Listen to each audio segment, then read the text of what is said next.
Friends, Vijay Thalapathy అలాగే తన భార్య సంగీత విడాకుల విషయంలో పిల్లలు సంజయ్ అలాగే దివ్య సాష ఇద్దరు కూడా చాలా అద్భుతంగా పోరాడుతున్నారు. ఎలాగైనా తల్లిని తండ్రిని కలపాలనుకుంటున్నారు.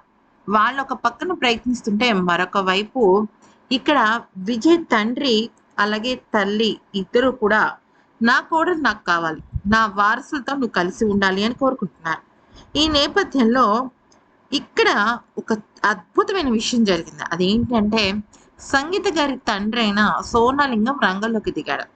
దిగిన తర్వాత ఆయన మామూలుగా కాదు, అసలు ఆయన మీడియాతో మాట్లాడిన విషయం ఏంటి అంటే, గత కొన్ని రోజులుగా నా కూతురు గురించి, నా కొడుకు గురించి చాలా రకాల వార్తలు మీరు వింటున్నారు.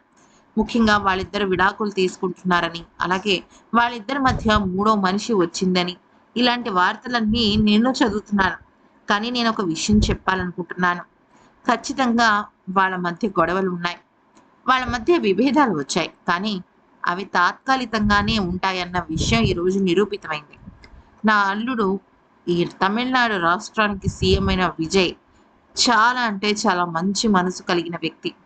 ఏదైనా సరే మాటలతోనే తన దగ్గర అన్నిటికీ కూడా సమాధానం ఉంటుంది. తను నా కూతురి విషయంలో, అలాగే నా కూతురు నా అల్లుడి విషయంలో చాలా ఓపెన్‌గా ఉన్నారు.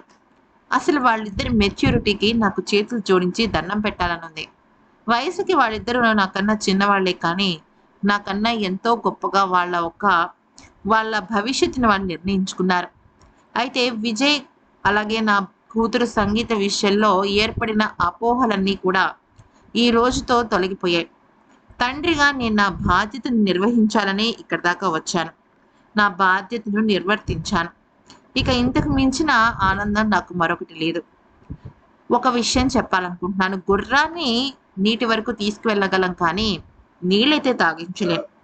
కానీ తండ్రిగా, అలాగే నా కూతుర్ని వేరొక ఇంటికి కోడలుగా పంపించిన ఒక పెద్ద మనిషిగా నేను ఈరోజు బాధ్యత తీసుకోవాలి.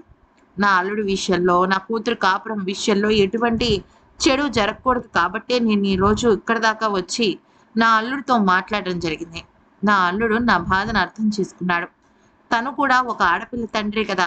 అందుకే బహుశా అది తొందరగా అర్థమైందేమో అంటూ తన కొడుకు, తన కూతురు సంగీత అలాగే అల్లుడు విజయ్ ఇద్దరు కలిసిపోయారు అన్న వార్తని ఆయన పరోక్షంగా చెప్పడం జరిగింది.